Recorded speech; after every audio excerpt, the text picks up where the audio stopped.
दोस्तों स्वागत है आप सभी का आपके अपने YouTube चैनल मोहिब एकेडमी में। दोस्तों आज की क्लास में हम लोग पढ़ने वाले हैं फॉर्म्स ऑफ सब्जेक्ट्स, यानी कि दोस्तों सब्जेक्ट क्या क्या हो सकता है। दोस्तों सब्जेक्ट कोई नाउन हो सकता है, सब्जेक्ट कोई प्रोनाउन भी हो सकता है, सब्जेक्ट दोस्तों एडजेक्टिव हो सकता है, सब्जेक्ट दोस्तों जेरेंड हो सकता है, सब्जेक्ट दोस्तों इन्फिनेटिव हो सकता है, सब्जेक्ट दोस्तों कोई फ्रेज हो सकता है, सब्जेक्ट दोस्तों कोई क्लॉज हो सकता है।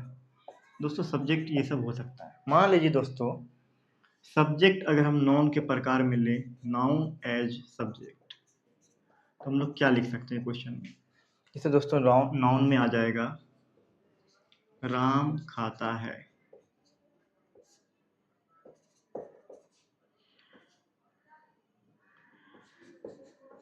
सीता पढ़ती है, ईमानदारी सबसे अच्छी नीति है, ईमानदारी सबसे अच्छी नीति है। दोस्तों ये सब क्या है? राम, सीता, ईमानदारी, ये सब दोस्तों नाउन है जो कि सब्जेक्ट के रूप में आए हैं। दोस्तों हम क्या लिखेंगे? हो जाएगा राम खाता है, ईट्स, सीता पढ़ती है, सीता ईट। सही है दोस्तों, सीता पढ़ती है,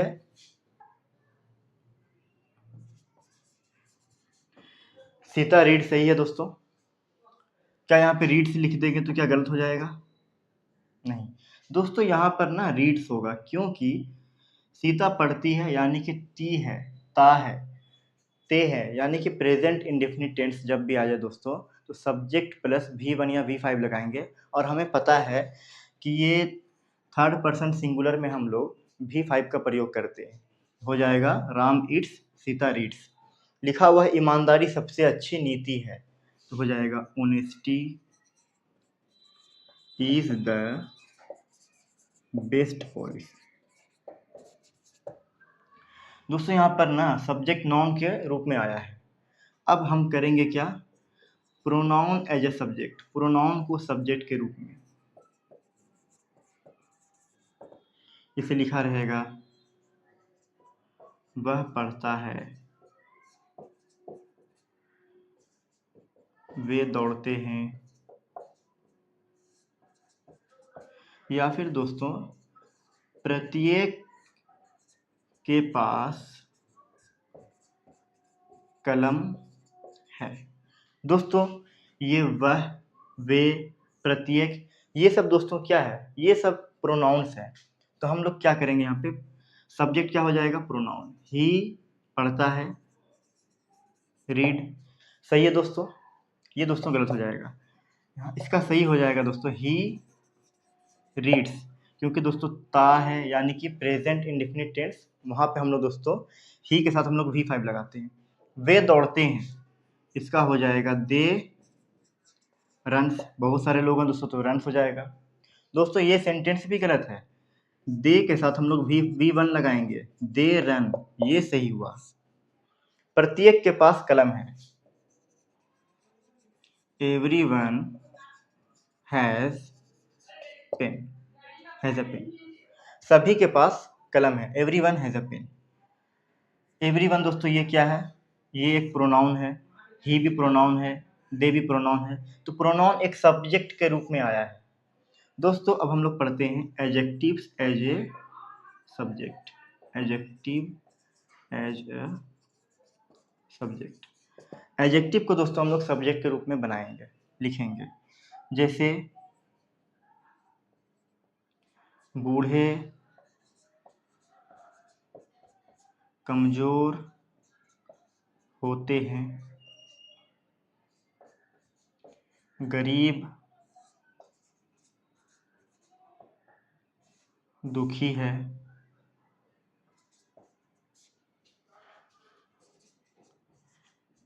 अमीर खुश हैं। दोस्तों यहाँ पर ये या लिखेंगे हम लोग, क्या रोगी लाचार होते हैं? क्या रोगी लाचार हैं? दोस्तों अब हमें बनाना है, यहाँ पे सेंटेंस दिया हुआ है, बूढ़े कमजोर होते हैं, तो बूढ़े का हो जाएगा द ओल्ड इज वीक। गरीब दुखी है, द पुअर आर सैड। अमीर खुश है, रिच इज हैप्पी। क्या रोगी लाचार है? Are sick helpless. दोस्तों क्या ये सेंटेंस सही लिखा हुआ है? बूढ़े कमजोर होते हैं। दोस्तों पहले देखिए, ये बूढ़े क्या है? बूढ़े, गरीब, अमीर, रोगी, ये सब दोस्तों एडजेक्टिव है जो कि सब्जेक्ट का काम कर रहा है। The old is weak. दोस्तों ये सेंटेंस सही है या गलत है? हमको तो ये गलत लग रहा है, क्योंकि दोस्तों ओल्ड ओल्ड दोस्तों अपने आप में ही प्लूरल वर्ड है, तो इसके साथ हम लोग दोस्तों आर लगाएंगे। The poor are sad. The poor are sad सही है दोस्तों, द पुअर आर सैड सही है। रिच इज हैप्पी सही है। दोस्तों हम यहाँ पे ध्यान देने वाली बात है कि सभी के सभी एडजेक्टिव में हम लोग जब सब्जेक्ट का काम करते हैं हम लोग द जरूर लगाएंगे। और दोस्तों ये रिच अपने आप में ही प्लूरल फॉर्म में है, तो हम लोग यहाँ पे इज नहीं बल्कि हम लोग आर लगाएंगे। Are the sick helpless.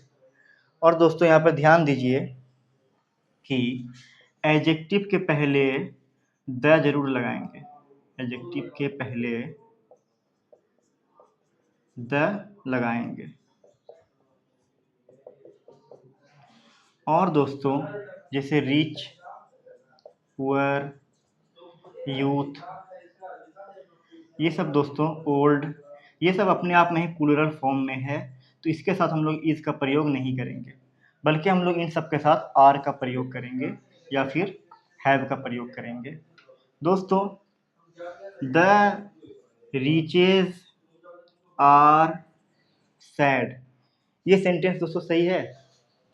दोस्तों ये सेंटेंस गलत है, क्योंकि यहाँ पर रिचेस नाम का वर्ड नहीं लगाएंगे बल्कि रिच लगाएंगे, क्योंकि रिच अपने आप में ही प्लूरल फॉर्म में है, तो रिचेज नहीं बल्कि रिच लगाएंगे तो सही हो जाएगा। दोस्तों अब हम लोग आगे पढ़ते हैं। दोस्तों आगे थोड़ा देर में हम लोग जेरंड, इन्फिनेटिव, फ्रेज, क्लॉज इत्यादि वगैरह पढ़ेंगे। आइए अब हम लोग कुछ सेंटेंस को बनाते हैं नाउन, प्रोनाउन और एडजेक्टिव के, जो कि सब्जेक्ट का काम कर रहा होगा। दोस्तों अब हमारे पास कुछ सेंटेंस है जिसको हमें बनाना है। लिखा हुआ दोस्तों बूढ़े लाचार हैं। सब्जेक्ट क्या है दोस्तों? बूढ़े, तो बूढ़े हो जाएगा, तो बूढ़े का हम लिख देते हैं ओल्ड आर हेल्पलेस, बूढ़े लाचार हैं। धनी बेईमान है, धनी रिचेस, धनी रिच इज डिसऑनेस्ट, सही है दोस्तों ये सब। गरीब ईमानदार होते हैं, गरीब लोग ईमानदार होते हैं। Poors are honest. गरीब मर रहे हैं, द पुअर्स आर डाइंग। वह खाना खा रहा है, वह का हो जाएगा he is eating food. Mohan आम खाता है, मोहन ईट मैंगो। जवान बूढ़े की मदद क्यों नहीं करते हैं, जवान बूढ़े की मदद क्यों नहीं करते हैं? Why don't young people note help old. दोस्तों अभी मैंने जितना सेंटेंस बनाया क्या सभी के सभी सही हैं? सोचिए दोस्तों, सोचने वाली बात है दोस्तों। बूढ़े लाचार हैं, दोस्तों ये ओल्ड यानी बूढ़े हैं क्या? दोस्तों ये सब एडजेक्टिव्स है और हमें पता है एडजेक्टिव के पहले हम लोग द का प्रयोग करते हैं। और दोस्तों ये ओल्ड से नहीं लिखना बल्कि सिर्फ ओल्ड लिखना, ये सही है। और दोस्तों ये अपने आप में ही प्लूरल है, तो प्लूरल के साथ हम लोग आर का प्रयोग करेंगे। तो ये दोस्तों द ओल्ड आर हेल्पलेस अब सही हो गया। रिच इज डिसऑनेस्ट, दोस्तों हमें पता है धनी यानी रिच यानी एडजेक्टिव से, एडजेक्टिव के पहले हम लोग दोस्तों द लगाते हैं, तो द यहाँ पे लग जाएगा। और दोस्तों रिच अपने आप में ही प्लूरल है, तो यहाँ पे दोस्तों इज नहीं लग सकता, यहाँ पे हो जाएगा आर। दोस्तों पुअर्स गरीब लोग या गरीब, दोस्तों यहाँ पे ये एस नहीं होगा क्योंकि पुअर अपने आप में ही प्लूरल फॉर्म में है जो कि एक एडजेक्टिव है दोस्तों, और एडजेक्टिव के पहले हम द जरूर लगाएंगे। द पुअर आर ऑनेस्ट, अब जाकर के सही हुआ। द पुअर्स आर डाइंग, दोस्तों यहाँ पर एस हटा दीजिए क्योंकि द पुअर आर डाइंग ये सही हो गया, क्योंकि रहा है, रहे हैं, रही है यानी कि प्रेजेंट कंटिन्यूअस टेंस जिसमें हम लोग एम इज आर लगा करके V4 लगाते हैं, तो प्लूरल के साथ हम लोग आर लगाते हैं और V4। वह खाना खा रहा है, दोस्तों यहाँ पर भी रहा है आ गया, तो वह का हो जाएगा ही के साथ इज, फिर V4 ईटिंग फूड, ये दोस्तों सही है। मोहन आम खाता है, मोहन ईट मैंगो, दोस्तों सही है।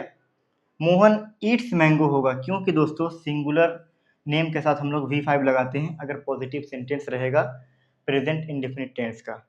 जवान बूढ़े की मदद क्यों नहीं करते हैं, why don't young people not help the old हो जाएगा दोस्तों, क्योंकि ये ओल्ड एडजेक्टिव है और एडजेक्टिव के पहले हम लोग द जरूर लगाएंगे, एडजेक्टिव के पहले द।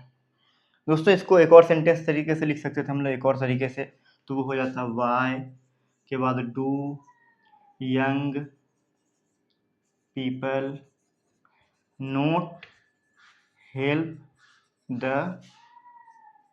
पुअर, ये भी सही हो जाता। Why don't young people not help the old, ये भी सही है। Why do young people not help the poor, ये भी सही है। दोस्तों आइए अब हम लोग पढ़ते हैं इन्फिनिटिव और जेरंड एज ए सब्जेक्ट। दोस्तों आइए अब हम लोग पढ़ते हैं infinitive and gerund as a subject. दोस्तों सबसे पहले मुझे ये बताइए कि इन्फिनिटिव क्या होता है। दोस्तों इन्फिनिटिव वर्ब के पहले टू लगाकर हम इन्फिनिटिव बनाते हैं, टू लगाकर इन्फिनिटिव बनाया जाता है, वर्ब के पहले टू लगाकर इन्फिनिटिव बनाया जाता है।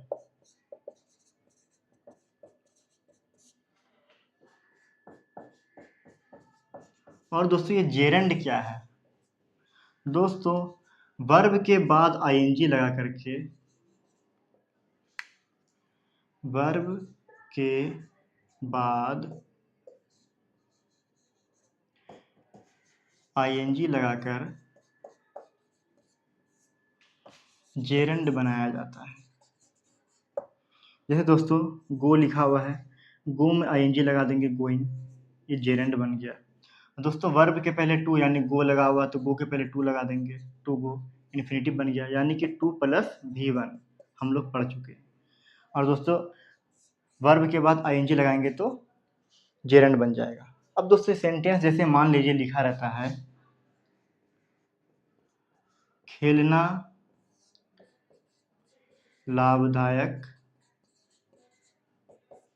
होता है, लिखा हुआ रहेगा दोस्तों अंग्रेजी सीखना आसान है, या फिर दोस्तों दौड़ना, मान लीजिए दौड़ना अच्छा होता है या फिर अच्छा है, बात एक ही है। दोस्तों यहाँ पर ध्यान दीजिए सब्जेक्ट में ही लिखा हुआ है वर्ब में खेलना अंग्रेजी सीखना, दोस्तों ना करके आ रहा है, इसका मतलब दोस्तों ये इन्फिनिटिव या जेरंड से हम लोग बना देंगे, यानी कि इन्फिनिटिव और जेरंड सब्जेक्ट का काम कर रहा है। खेलना, दोस्तों खेलना को क्या हम लिख सकते हैं प्ले, सिर्फ प्ले लिखेंगे चलेगा दोस्तों, तो हो जाएगा प्लेइंग, अब हो गया दोस्तों, खेलना लाभदायक है, प्लेइंग इज यूजफुल। क्या इसको दोस्तों हम टू प्ले इज यूजफुल लिख सकते हैं? दोनों ही दोस्तों सही है, या तो इन्फिनेटिव से बनाएंगे या तो फिर जेरंड से बनाएंगे, या तो इन्फिनेटिव से बनाएंगे इस तरह के सेंटेंस को, या तो फिर जेरंड एज ए सब्जेक्ट से हम लोग बनाएंगे। अंग्रेजी सीखना आसान है तो हम लोग इन्फिनेटिव से बना देते हैं, to learn English is easy. क्या इसको हम जेरंड से भी बना सकते हैं दोस्तों? तो बिल्कुल बना सकते हैं। तो हो जाएगा लर्निंग इंग्लिश, ING लगा करके, लर्निंग इंग्लिश इज ईजी। दोनों ही दोस्तों सेम है, दोनों ही सही है। हम लोग इन्फिनेटिव से भी बना लिए और जेरंड से भी बना लिए। दौड़ना अच्छा है, सब्जेक्ट दोस्तों इन्फिनेटिव में है या और जेरंड में है, तो टू रन इज गुड। या फिर दोस्तों रनिंग इज गुड, दोनों ही सही है। या तो इन्फिनेटिव से बनाएंगे इस तरह के सेंटेंस को, या जेरंड से बनाएंगे इस तरह के सेंटेंस को। दोस्तों अब समझ में मुझे लगता है आप लोगों को आ गया होगा इन्फिनेटिव और जेरंड एज ए सब्जेक्ट कैसे हम लोग बनाते हैं। आइए दोस्तों अब हम लोग फ्रेज पढ़ते हैं, फ्रेज एज ए सब्जेक्ट। दोस्तों आइए अब हम लोग पढ़ते हैं फ्रेज एज ए सब्जेक्ट। दोस्तों फ्रेज एज सब्जेक्ट को हम लोग कैसे बनाएंगे? फ्रेज एज सब्जेक्ट, सबसे पहले दोस्तों मुझे ये बताइए फ्रेज क्या होता है? दोस्तों phrase is a group of words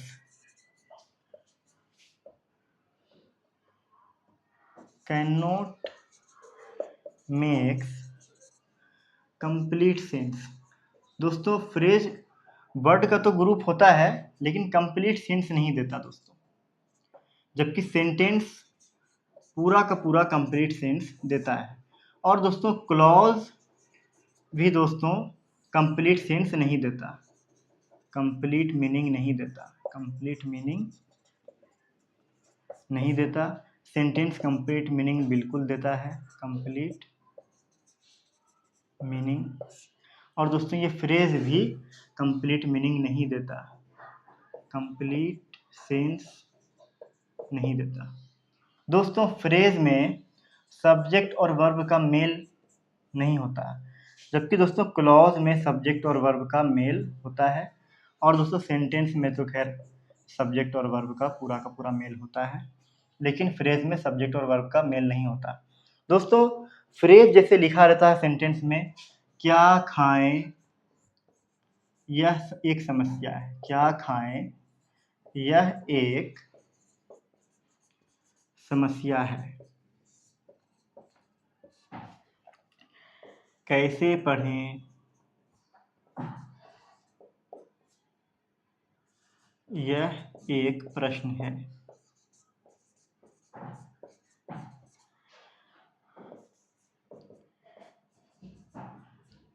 क्या ना करें, क्या नहीं करें यह पता नहीं है, यह पता नहीं। कैसे जाएं यह मालूम नहीं या फिर यह पता नहीं। दोस्तों इस तरह के सेंटेंस हम लोग कैसे बनाएंगे? तो फ्रेज को हम लोग दोस्तों सब्जेक्ट के रूप में लिखेंगे। क्या खाएं हो जाएगा दोस्तों व्हाट टू ईट, यह एक समस्या है, दिस इज ए प्रॉब्लम। सही है दोस्तों, लेकिन यहाँ पर हम क्या करेंगे ना, ये दिस को हटा देंगे, दिस का प्रयोग नहीं करेंगे। शॉर्टकट में हम लोग करेंगे what to eat is a problem, क्या खाएं यह एक समस्या है। कैसे पढ़ें यह एक प्रश्न है, कैसे पढ़ें, how to read is a question. क्या नहीं करें यह पता नहीं, क्या नहीं करें, what not to do is not, यह पता नहीं, is not known, KNOW known.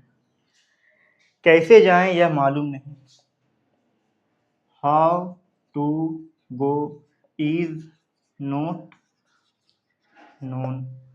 दोस्तों फ्रेज एज ए सब्जेक्ट हम लोग पढ़ लिए। अब हम लोग पढ़ेंगे क्लॉज एज सब्जेक्ट। आइए दोस्तों, अब हम लोग पढ़ते हैं क्लॉज एज सब्जेक्ट। दोस्तों क्लॉज एज सब्जेक्ट यानी कि क्लॉज को हम लोग सब्जेक्ट के रूप में इस्तेमाल करेंगे, प्रयोग करेंगे। सबसे पहले दोस्तों मुझे ये बताइए क्लॉज क्या होता है। Clause is a part of sentence. Sentence का यह एक भाग होता है। जैसे दोस्तों सेंटेंस में लिखा रहता है, मान लीजिए where she lives is not known. वह कहाँ रहती है,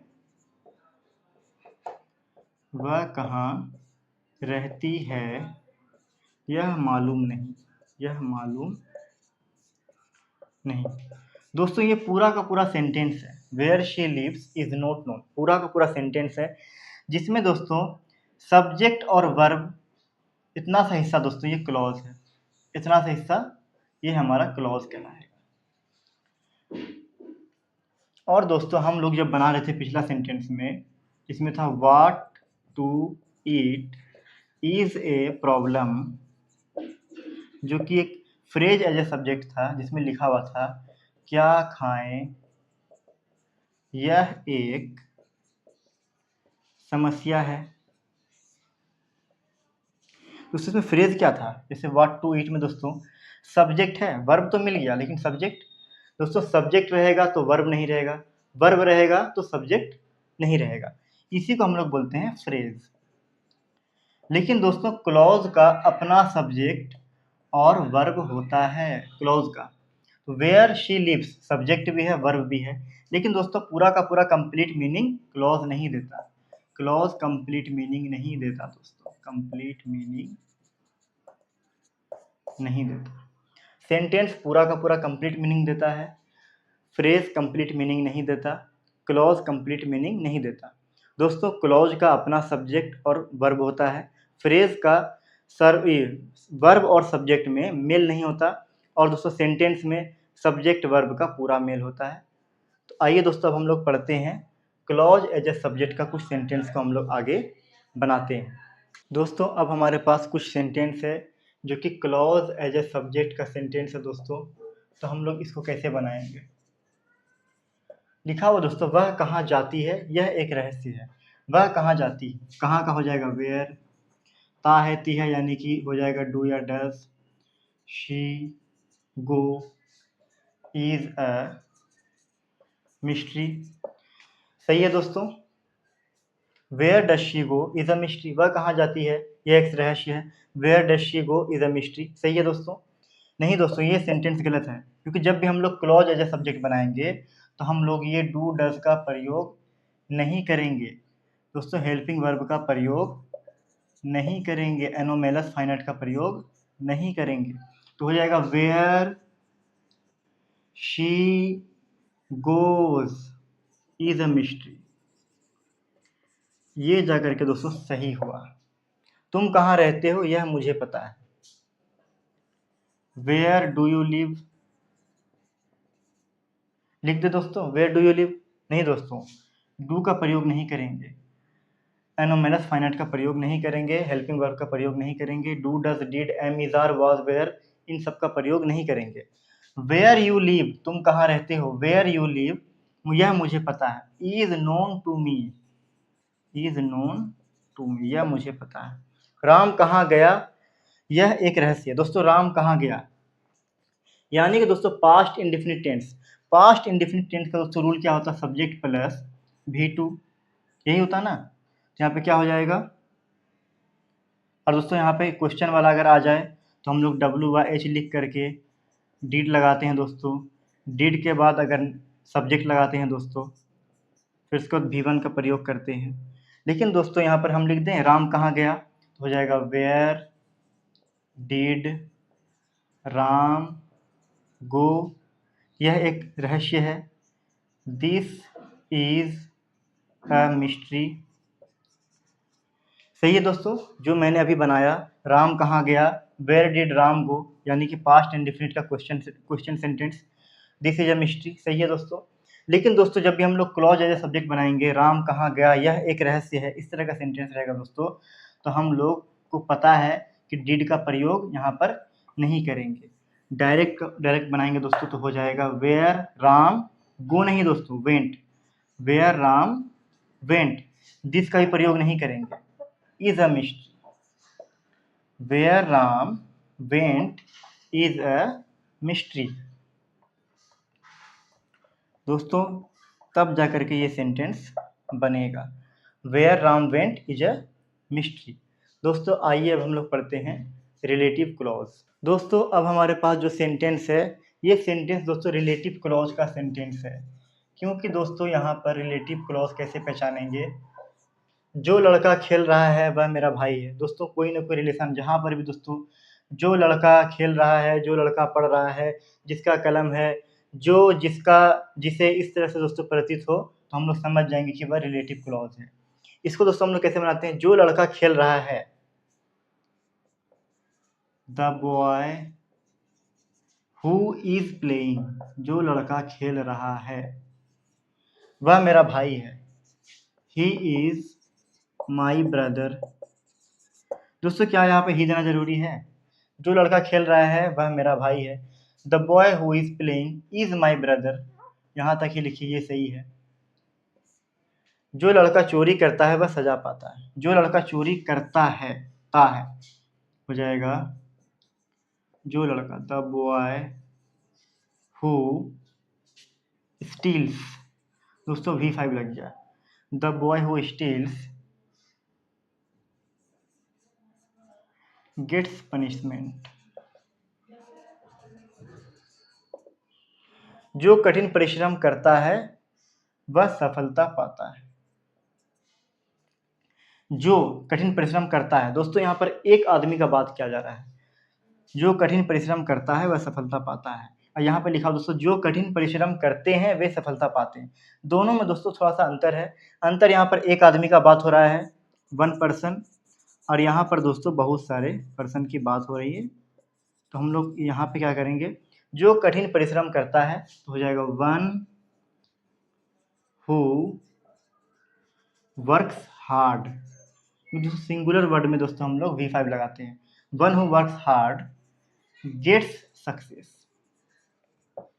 जो कठिन परिश्रम करते हैं वे सफलता पाते हैं, यहाँ पर जगह those who work hard, work से नहीं बल्कि वर्क, हार्ड, गेट्स नहीं दोस्तों बल्कि गेट सक्सेस। दोस्तों रिलेटिव क्लॉज भी हम लोगों का बन गया। दोस्तों फॉर्म्स ऑफ सब्जेक्ट का हम लोगों ने बहुत सारा कॉन्सेप्ट लगभग क्लियर कर चुके हैं। दोस्तों वीडियो अच्छी लगी है तो लाइक ज़रूर करें। दोस्तों हमारे आपके चैनल मोहिब एकेडमी को सब्सक्राइब जरूर करें। दोस्तों मिलते हैं हम लोग अगली वीडियो में।